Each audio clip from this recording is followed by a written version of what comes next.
मेरी माँ ने अगर उन शुरुआती महीनों में कुछ ध्यान दिया भी तो सिर्फ यही कि मैं उतना खुश था जितना घर वापस आने के बाद कभी नहीं था। और उन्होंने इसका श्रेय तब तो उचित ही लगा था, उद्देश्य को दिया। एक आदमी को कुछ करने के लिए चाहिए, वो अपने ताश मंडली से कहती, मेरे सुनने की सीमा में साफ उम्मीद करते हुए कि मैं सोख कर यह सीख लूंगा।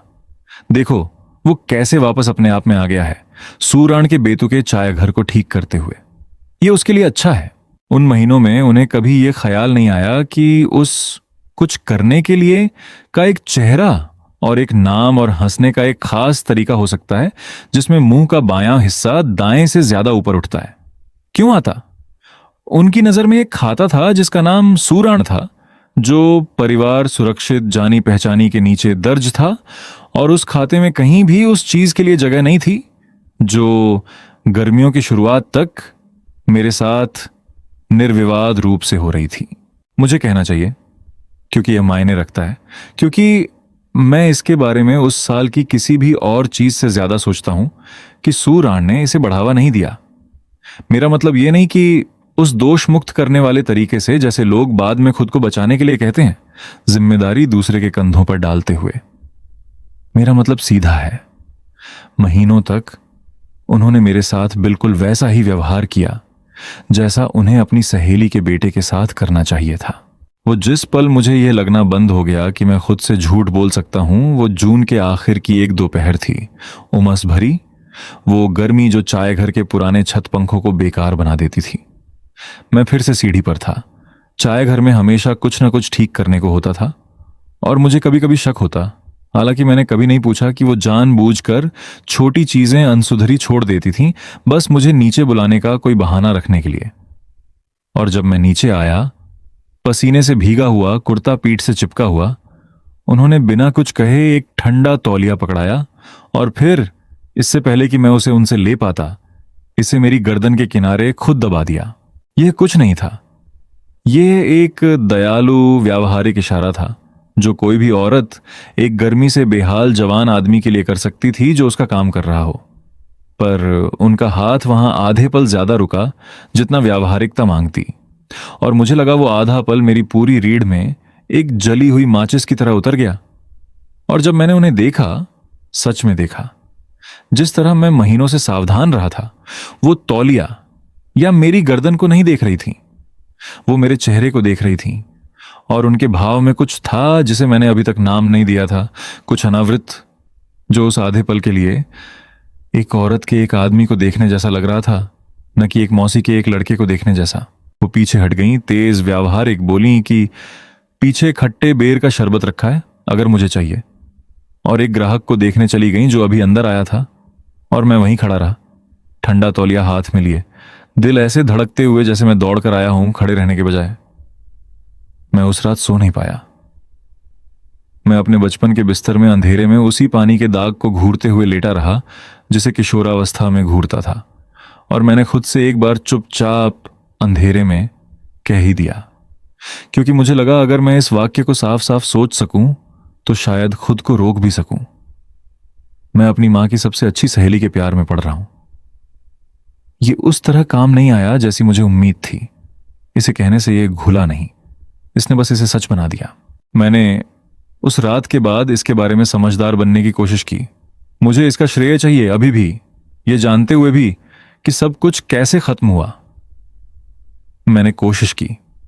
मैंने खुद के लिए नियमों का एक समूह बनाया, जैसे आप उस खेत के चारों ओर बाड़ लगाते हैं जिसके बारे में आप जानते हैं कि वो वैसे भी डूबेगा, ये उम्मीद करते हुए कि बाढ़ कम से कम पानी को थोड़ा धीमा कर देगी। नियम 1, मैं रोज चाय घर जाना बंद कर दूंगा। 4 दिन टिका, फिर एक बहाना बनाया, एक ताक जो जरूर मजबूत होनी चाहिए थी, हालांकि वो महीनों से ठीक टिकी हुई थी, और वापस चला गया। नियम 2, मैं गंभीरता से इस बार वास्तुकला की नौकरियों के लिए आवेदन करूंगा, और एक बार मेरे पास नौकरी हो, खाली दिनों का वो बहाना जो मुझे चाय घर तक लाया था अपने आप घुल जाएगा, और मैं पूरी बात को वो बनने दूंगा जो उसे होना चाहिए था। एक अजीब, निजी, कभी न कही गई मौसम जिसका कोई मतलब नहीं क्योंकि वो कहीं नहीं गई। मैंने आवेदन किया। मुझे 2 साक्षात्कार मिले। मैं किसी में भी असली उम्मीद के साथ नहीं गया, और दूसरे में जब साक्षात्कार लेने वाले ने पूछा कि मैं इतनी जल्दी घर वापस आने के बाद फिर से जांगवान क्यों छोड़ना चाहता हूं, मुझे ईमानदार जवाब देना मुश्किल लगा, क्योंकि ईमानदार जवाब यह था, मैं नहीं चाहता। यहां कोई है जिसे मैं छोड़ नहीं सकता और उसे यह नहीं पता, और मुझे नहीं पता इसके बारे में क्या करूं, और यह भी कि वो मेरी मां की सबसे अच्छी सहेली है। तो कृपया मुझसे और कुछ मत पूछिए। मुझे दोनों में से कोई नौकरी नहीं मिली। मैंने खुद से कहा, यह बाजार की वजह से है। मुझे अब लगता है मेरे अंदर के किसी हिस्से ने जानबूझकर दोनों साक्षात्कार बिगाड़ दिए, उन छोटे अचेतन तरीकों से जिनसे इंसान उन निकास द्वारों को बिगाड़ता है जिनसे वो डरता है। नियम 3, जिसे मैंने सबसे ज्यादा और सबसे बुरी तरह तोड़ा। मैं उनसे कभी कुछ नहीं कहूंगा, कभी उस पर अमल नहीं करूंगा, इशारा भी नहीं दूंगा। बस इसे अपने सीने में चुपचाप जीने और मरने दूंगा, जैसे एक बुखार जो खुद ठीक हो जाएगा अगर मैं इसे खिलाने से इनकार कर दूं। यह नियम मैंने तकनीकी रूप से लंबे समय तक बनाए रखा, उससे कहीं ज्यादा जितनी मुझे उम्मीद थी, सब कुछ देखते हुए। पर एक नियम को तकनीकी रूप से बनाए रखना और उसे भावना में बनाए रखना अलग बातें हैं। और चाय घर में बिताया हर दिन, बंद होने के बाद रुकने के कारण ढूंढना, रात के बाजार की भीड़ में उन्हें नहर के किनारे घर तक सैर करके छोड़ना, ध्यान देने के कारण ढूंढना। भगवान, वो ध्यान जिस तरह वो बेसुरा गुनगुनाती थीं जब उन्हें लगता कोई नहीं सुन रहा। उनकी बाईं भौं के ऊपर वो छोटा सा निशान जो 19 साल की उम्र में साइकिल से गिरने से आया था, वो खास निजी हंसी जो वो सिर्फ हमारे बीच की चीजों के लिए बचाकर रखती थी। हर दिन ऐसा नियम का एक छोटा सा विश्वासघात था, एक भी शब्द रेखा पार किए बिना भी।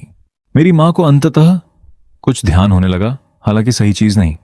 उन्होंने ध्यान दिया कि मैं चाय घर पर उससे कहीं ज्यादा वक्त बिता रहा था जितना असली काम की जरूरत थी। उन्होंने ध्यान दिया कि मैंने लंदन वापस जाने की बात करना बंद कर दिया था, नौकरी के बाजार के बारे में शिकायतों से खामोशियां भरना बंद कर दिया था, सामान्य तौर पर एक ऐसे आदमी जैसा लगना बंद कर दिया था जो शहर छोड़ने की प्रक्रिया में हो। तुम रुक भी सकते हो, उन्होंने एक शाम कहा, खाने पर, उस लहजे में जिससे लगा वो चतुराई से काम लेने की कोशिश कर रही है। सुराण कहती है तुमने सब कुछ 2-2 बार ठीक कर दिया है, शायद अब वक्त है तुम अपनी जगह के बारे में सोचो। हालांकि तुम्हारी उम्र के आदमी को हमेशा मां की छत के नीचे नहीं रहना चाहिए। मुझे जल्दी नहीं है, मैंने कहा, जो एक ऐसे तरीके से सच था जो वो नहीं समझती थी। मुझे शहर छोड़ने की जल्दी नहीं थी, क्योंकि शहर छोड़ने का मतलब था नहर तक की 15 मिनट की सैर छोड़ना, चाय घर की सामने वाली खिड़की से आती दोपहर की खास रोशनी छोड़ना, उन्हें छोड़ना। मेरी मां ने मुझे एक पल के लिए उस खास बेचैन करने वाले ध्यान से देखा जो माएं उस सटीक पल के लिए रखती हैं जब वो लगभग कुछ समझ चुकी होती हैं, और फिर दयावश या नहीं उसे जाने देती हैं। अच्छा, उन्होंने कहा, कोई जल्दी नहीं है, अपनी मछली खाओ। मैंने मछली खाई। मैंने सोचा वो सच्चाई के कितने करीब आ गई थी बिना जाने, और मुझे कुछ महसूस हुआ जो पेट में मुड़ा, जो पूरी तरह अपराध बोध नहीं था, या सिर्फ अपराध बोध नहीं था बल्कि कुछ चक्कर जैसा। यह महसूस होना कि एक ऐसे फैसले के किनारे पर खड़ा हूं जो चुपचाप बिना मेरी अनुमति के खुद बन रहा है। कृपया सब्सक्राइब, लाइक और शेयर करें, और अगला एपिसोड मिस ना करने के लिए बेल आइकन जरूर दबाएं।